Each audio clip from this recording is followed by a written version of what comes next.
ఏమండి ఇప్పుడు ఎవరు కనపడుతున్నాడు చెప్పండి? ఇక్కడ ఈ యోసేపు ఒక చింతలో ఉన్నాడు. ఏంటి, నాకు ఇంకా వివాహం కాలేదు కదా, ఎంగేజ్మెంట్ జరిగింది కదా. ఎంగేజ్మెంట్ జరిగినా మరి ఈమె గర్భం ధరించిందంటే ఎవరితో అక్రమ సంబంధం పెట్టుకునింది. ఈమె క్రియ బాగలేదు. ఈమె మంచి భక్తురాలనుకున్నాను, మంచి ప్రార్థనాపరురాలనుకున్నాను, మంచి ఆత్మీయురాలనుకున్నాను, కానీ ధర్మశాస్త్రాన్ని పాటించి దేవుడి వాక్యాన్ని అనుసరించే ఒక మంచి భక్తురాలనుకున్నాను, కానీ ఈమె ఏంటి గర్భం ధరించి మరి ఈ విధంగా ఉన్నది. అసలు నేను ఎంత పొరపాటు చేశాను. సరే, ఈమె చేసింది పర్వాలేదు. ఈ యొక్క 10 మందిలో యొక్క సమస్యను తీసుకెళ్తే ఆమెకి ఖచ్చితంగా మరి ధర్మశాస్త్ర ప్రకారంగా రాళ్ళతో కొట్టి చంపేస్తారు. నేను అలా చేయకూడదని చెప్పి ఏమంటే యోసేపులో మొట్టమొదటి లక్షణం ఏం కనపడుతుందంటే నీతిమంతుడిగా కనపడుతున్నాడు. అయితే ఇక్కడ గమనించండి ప్రియులారా, బైబిల్ చెప్తుంది మానవుని నీతి దేవుని దృష్టికట మురికి గుడ్డ లాంటిదట. ఏంటి చెప్పండి? మానవుని నీతి దేవుని దృష్టికి మురికి గుడ్డ లాంటిది. మరి యోసేపు దగ్గర ఉన్న ఏ నీతి అంటే, యోసేపు దగ్గర ఉన్న నీతి మానవుని నీతి కాదు. ఏమండి, యోసేపు దగ్గర ఉంటున్న నీతి స్వనీతి కాదు. యోసేపు దగ్గర ఉంటున్న నీతి దేవుని తరఫు నుంచి ఉన్న నీతి. దేవుడు పెడితే, దేవుడు రక్షిస్తే ఆ నీతిని అనుసరించిన వాడు గనుక యోసేపులో ఏం కనబడుతుందంటే మొట్టమొదటి లక్షణము నీతిమంతుడిగా కనబడుతున్నాడు. నీతిమంతుడు ఏం చేస్తాడంటే ప్రేమైన దేవుని వారలారా, ఇతరుల గురించి చెడుగా ప్రచారం చేయడు, ఇతరుల్ని ఎప్పుడు కూడా హాని కలిగించడు. నీతిమంతుడిగా ఉన్నవాడు ఇతరులకు మేలు చేస్తాడు. నీతిమంతుడిగా ఉన్నవాడు ఇతరులకి క్షమాభివృద్ధిని కలిగిస్తాడు. నీతిమంతుడిగా ఉన్నవాడు ఇతరులకి ఏమండి మంచి కోరుతాడు. ఇక్కడ గమనించండి, యోసేపు నీతిమంతుడు గనక మరియకు ఏమండి మంచి కోరుతున్నాడు. ఈమె ఇప్పుడు నేను 10 మందిలో ఈమెకి నేను లాగి 10 మందిలో కూర్చోబెడితే ఊరి నుంచి బహిష్కరణ చేస్తారు.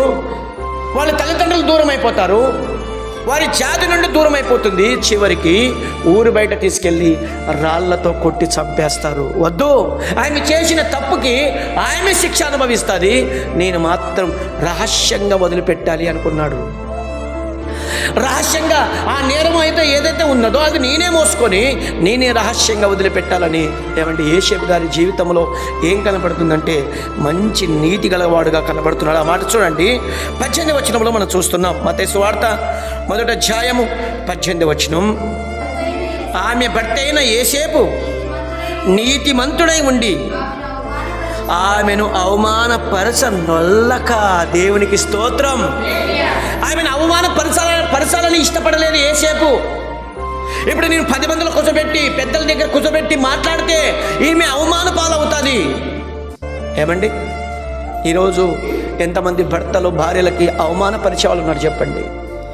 ఎంతమంది భర్తలకి ఏమండి భార్యలు అవమానం చేసే వాళ్ళుగా ఉన్నారు చెప్పండి?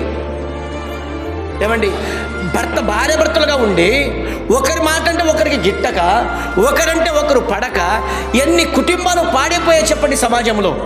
ఇక్కడ గమనించండి, ఇంకా వివాహమే కాలేదు, కేవలం ఎంగేజ్మెంట్ అయింది. ఆ ఎంగేజ్మెంట్ను బట్టి ఆమె ఏమంటే ఇంతకుముందు మరియ చాలా మంచి భక్తురాలు కదా, మంచి విశ్వాసరాలు కదా, మంచి ఆత్మీయురాలు కదా, ఏంటి ఇలా మారిపోయింది? సరే, ఆమె ఎలాగైనా ఉన్ని పర్వాలేదు, నేను మాత్రం ఆమెకి అవమానపరచను. చూశారా? మనం కూడా చూడండి, మన భార్యలు చిన్న తప్పు చేస్తుంటే మనం ఎవరి దగ్గర చెప్తాం తెలుసా?